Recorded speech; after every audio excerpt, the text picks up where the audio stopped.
मैं डॉक्टर अभिषेक प्रताप सिंह आप सभी का साइकोलॉजी की इस क्लास में स्वागत करता हूं।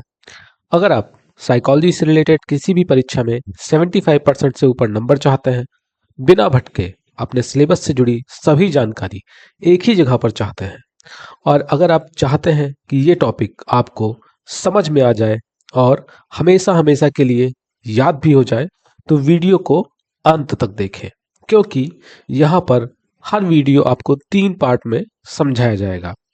फर्स्ट पार्ट में हम टॉपिक के कॉन्सेप्ट को समझेंगे। सेकेंड पार्ट में आपको ये टॉपिक याद कराया जाएगा। और थर्ड पार्ट, टॉपिक से जुड़े महत्वपूर्ण प्रश्न जो अब तक परीक्षाओं में पूछे गए हैं या आगे आने वाली परीक्षाओं में पूछे जा सकते हैं, उनके बारे में बताया जाएगा। और ये तीनों चीजें साथ साथ चलेंगी। तो इसीलिए एक बार फिर से मैं आप सभी से यही कहूंगा कि वीडियो को अंत तक जरूर देखें। वीडियो पहले भी आ चुका है, लेकिन कुछ स्टूडेंट्स ने कमेंट किया कि उसमें वॉइस सही से नहीं आ रही थी, तो इसलिए इस वीडियो को फिर से आज पब्लिश किया जा रहा है। तो इस क्लास में जो अब तक आप अपना सिलेबस पढ़ते आ रहे थे, जितने भी एबनॉर्मल साइकोलॉजी के स्टूडेंट हैं या जिनके भी सिलेबस में एबनॉर्मल साइकोलॉजी का पेपर है, वो अब तक जो पेपर पढ़ रहे थे वो डीएसएम 4 के अकॉर्डिंग पढ़ते थे। जो डीएसएम 4 आया था 1994 में, उसी के अकॉर्डिंग उनका सिलेबस चल रहा था। तो जब नई शिक्षा नीति आई तो उसमें अब सिलेबस चेंज हुआ और अब डीएसएम 5 के अकॉर्डिंग, वैसे तो ये भी पुराना है क्योंकि इस टाइम डीएसएम 5 टीआर आ चुका है 2022 में। तो इसके अकॉर्डिंग अब यहाँ पर हम सिलेबस को पढ़ेंगे। तो सबसे पहले हम ये देख लेते हैं कि डीएसएम है क्या, क्योंकि जैसा कि अभी मैंने आपको बताया कि हम साथ साथ इम्पोर्टेंट क्वेश्चंस को भी डिस्कस करते हुए चलेंगे और आपको चीज़ें याद भी कराएंगे। तो सबसे पहली जो इम्पोर्टेंट चीज़ है वो ये है कि डीएसएम की शुरुआत या डीएसएम को पब्लिश कौन करता है। तो डीएसएम को पब्लिश करता है एपीए, अमेरिकन साइकोलॉजिकल एसोसिएशन। कहीं कहीं पर इसे अमेरिकन साइकेट्रिक एसोसिएशन भी कहा जाता है। ये थोड़ा सा कंफ्यूजन अभी तक बना हुआ है। कहीं कहीं दोनों चीज़ें, किसी बुक में अमेरिकन साइकोलॉजिकल तो किसी बुक में अमेरिकन साइकेट्रिक एसोसिएशन दिया रहता है, बट आपके लिए मेन ये है कि एपीए के द्वारा पब्लिकेशन हुआ। ठीक है। और पहला क्वेश्चन क्या पूछा जा सकता है, इंपॉर्टेंट क्वेश्चन ये है कि डीएसएम का प्रकाशन कौन करता है। ठीक, तो डीएसएम का प्रकाशन एपीए के द्वारा किया जाता है। और डीएसएम का पूरा नाम क्या है। तो डीएसएम का पूरा नाम है diagnostic and statistical manual of mental disorder.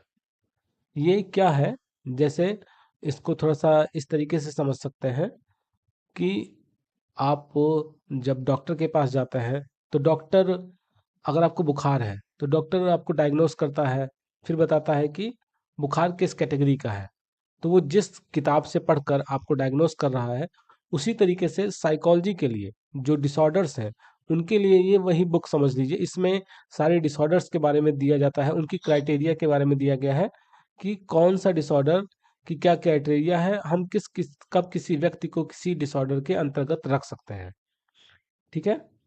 तो डीएसएम का पहला प्रकाशन कब हुआ। डीएसएम का जो पहला प्रकाशन हुआ था वो हुआ था 1952 में। अब यहाँ पर एक इंटरेस्टिंग फैक्ट ध्यान रखिएगा, इसी में इसलिए मैं बोलता हूँ कि वीडियो पूरी देखिएगा, स्किप मत करिएगा। जो डीएसएम 5 है, डीएसएम 5 का जो प्रकाशन हुआ है, आप यहाँ पर देखें, इसका प्रकाशन हुआ एपीए और डब्ल्यूएचओ दोनों ने मिलकर किया है। लेकिन इससे पहले, उससे पहले अब तक जितनी भी बार डीएसएम का प्रकाशन हुआ है, तो वो जो प्रकाशन होता था वो एपीए के द्वारा किया जाता था। एपीए के द्वारा डीएसएम का प्रकाशन किया जाता था। ठीक है। तो यहाँ पर कितने फैक्ट मिल गए। पहला फैक्ट, डीएसएम का प्रकाशन कौन करता है, एपीए। डीएसएम का पूरा नाम क्या है, diagnostic and statistical manual of mental disorder. ठीक है। डीएसएम फर्स्ट कब आया, 1952 में। डीएसएम फर्स्ट कब आया, आप साथ साथ रिपीट भी करेंगे, 1952 में। सेकंड कब आया, डीएसएम सेकंड आया 1968 में। डीएसएम सेकंड 1968 में आया। फिर डीएसएम थर्ड, डीएसएम थर्ड में पहली बार क्या किया गया था, पहली बार वर्गीकरण किया गया था एक्सिस के अकॉर्डिंग। तो डीएसएम थर्ड कब आया? 1980 में। वो चीज़ें भी आप आगे पढ़ेंगे, एक्सिस वैक्सिस क्या होता है वो आपको आगे समझाया जाएगा। अब यहाँ पर एक चीज़ थोड़ी सी मिसिंग है, डीएसएम थर्ड के बाद डीएसएम थर्ड टीआर आया था। डीएसएम थर्ड तो यहाँ पे आ गया 1980 में, उसके बाद आया था डीएसएम थर्ड टीआर। ये डीएसएम थर्ड, उसके बाद टीआर आया था। जैसे ये डीएसएम फोर टीआर है, वैसे डीएसएम थर्ड का भी टीआर आया था। ये आया था कब? 1987 में। ठीक, तो इसको ऐड कर लीजिएगा। डीएसएम फर्स्ट 1952 में, डीएसएम सेकेंड 1968 में, डीएसएम थर्ड 1980 में, डीएसएम थर्ड टीआर 1987 में, फिर डीएसएम फोर आया 1994 में, और डीएसएम फोर टीआर आया 2000 में। ठीक, तो इससे बहुत कम क्वेश्चन पूछा जाएगा।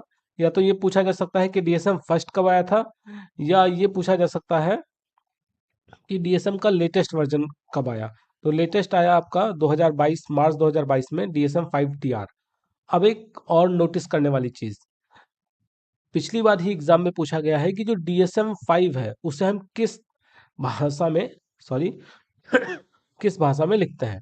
तो आप देखिए, उससे पहले यहाँ पर रोमन में लिखा है, डीएसएम फर्स्ट सेकेंड थर्ड सब रोमन में है, लेकिन जो डीएसएम 5 लिखा गया उसे अरेबिक में लिखा गया है। ठीक है, तो ये एक इम्पॉर्टेंट फैक्ट है, इससे भी एग्जाम में क्वेश्चन पूछे जा सकते हैं और पूछे गए भी हैं। आगे देखें, अब हम इसको थोड़ा सा एक्सप्लेन करते हैं। डीएसएम 5 जो था, डीएसएम 5 के अंतर्गत मनोविकारों के किसके बारे में बताया गया? इसमें लक्षणों के बारे में बताया गया है कि उसके मनोविकारों के कौन कौन से लक्षण होते हैं और कौन कौन सी क्राइटेरिया होती है जिसके आधार पर हम किसी व्यक्ति को डिसऑर्डर के अंतर्गत रखते हैं कि इस व्यक्ति को ये डिसऑर्डर है। इससे पहले जो था, जो डीएसएम 4 था, डीएसएम 4 तक इसमें उनके उपचार के बारे में भी बताया जाता था, लेकिन अब उपचार को हटा दिया गया डीएसएम 5 टीआर से, या डीएसएम 5 से ही उपचार को हटा दिया गया है। इसके पहले मल्टी एक्सियल सिस्टम था। जिन्होंने पुरानी क्लासेस देखी होंगी या जो एमए के स्टूडेंट्स होंगे उनको पता होगा कि उन्होंने फर्स्ट ईयर में या सेकेंड ईयर में, बीए सेकेंड ईयर में पढ़ा होगा, तो उसमें उन्होंने डीएसएम 4 पढ़ा होगा जिसमें मल्टी एक्सियल सिस्टम था, जिसमें 5 एक्सिस थे, जहाँ पर 5 एक्सेस होते थे। ठीक है, लेकिन यहाँ से एक्सेस सिस्टम को खत्म कर दिया गया और आईसीडी की तरह यहाँ भी कोडिंग स्टार्ट किया गया। अब आईसीडी क्या है? तो आईसीडी भी रोगों का वर्गीकरण करने का एक तंत्र है, एक सिस्टम है, जिसका शॉर्ट फॉर्म में नाम होता है इंटरनेशनल क्लासिफिकेशन ऑफ डिसऑर्डर्स। लेकिन इसको हम एक अलग वीडियो में इसको हमने समझाया है, आप उस वीडियो को जाकर देख सकते हैं, लिंक नीचे डिस्क्रिप्शन में मिल जाएगा। तो अभी जो लेटेस्ट है, इसका जो प्रकाशन होता था डीएसएम, सॉरी आईसीडी का प्रकाशन होता था डब्ल्यूएचओ के द्वारा। आईसीडी किसके द्वारा पब्लिश किया जाता था? डब्ल्यूएचओ के द्वारा। लेकिन जो डीएसएम है वो किसके द्वारा? एपीए के द्वारा। बट जो डीएसएम 5 आया, ध्यान दीजिएगा, डीएसएम 5 एपीए और डब्ल्यूएचओ दोनों ने मिलकर पब्लिश किया है, और इसमें कोडिंग सिस्टम को अप्लाई किया गया है, मल्टी एक्सियल सिस्टम को खत्म कर दिया गया है। जो बात अभी मैंने ऊपर बोली थी कि यहाँ डीएसएम 5 से उपचार को हटा दिया गया है, ट्रीटमेंट को हटा दिया गया है। अब यहाँ पे ट्रीटमेंट को इंक्लूड नहीं किया जाता है। ठीक, डीएसएम 5 के निर्माण में एपीए के साथ साथ डब्ल्यूएचओ की भी भूमिका महत्वपूर्ण रही है, जो कि मैंने आपको स्टार्टिंग में ही बता दिया था।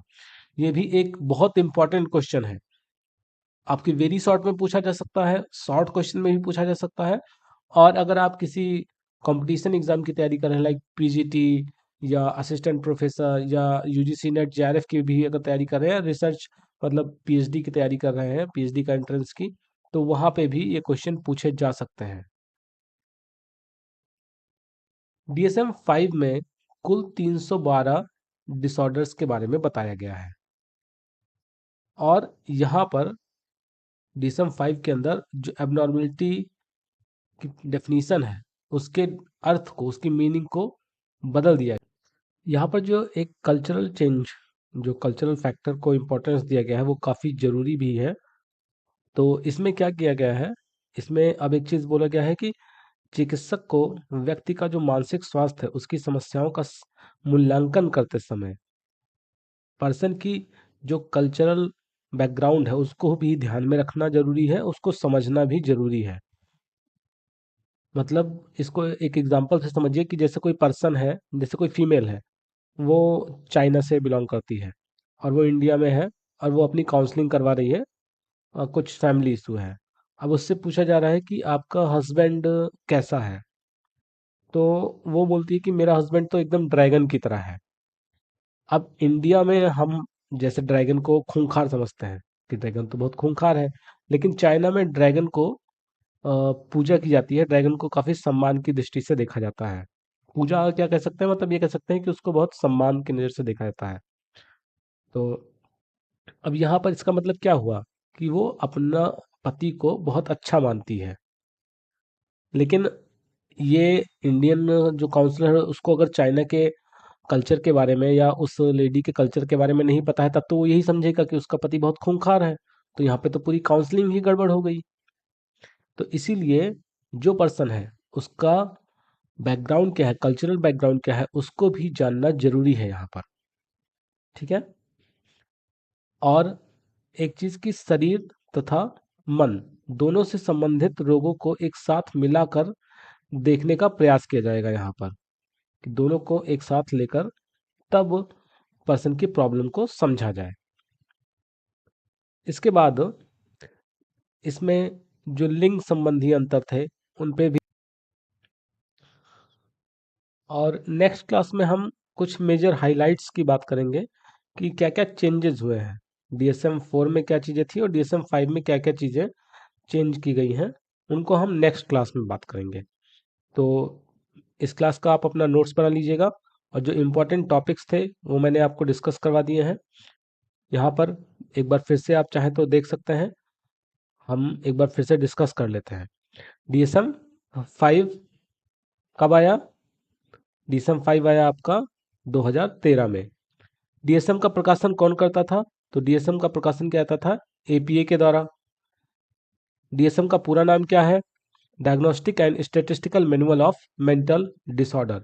DSM फर्स्ट कब आया? 1952 में। DSM फर्स्ट कब आया? 1952 में। उसके बाद एक जो पॉइंट की पॉइंट कि DSM-5 को हम किस तरीके से लिखते हैं, तो DSM-5 को हम अरेबिक में लिखते हैं। मल्टी एक्सेल सिस्टम खत्म हो गया। ये पूछा जा सकता है कि DSM-5 से, या मतलब क्वेश्चन इस तरीके से आ सकता है कि जो मल्टी एक्सेल सिस्टम था वो कब खत्म किया गया, तो DSM-5 से मल्टी एक्सेल सिस्टम खत्म कर दिया गया।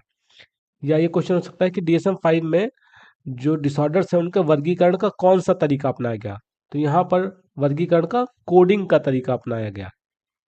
कोड के द्वारा उनको अब वर्गीकृत किया जाएगा।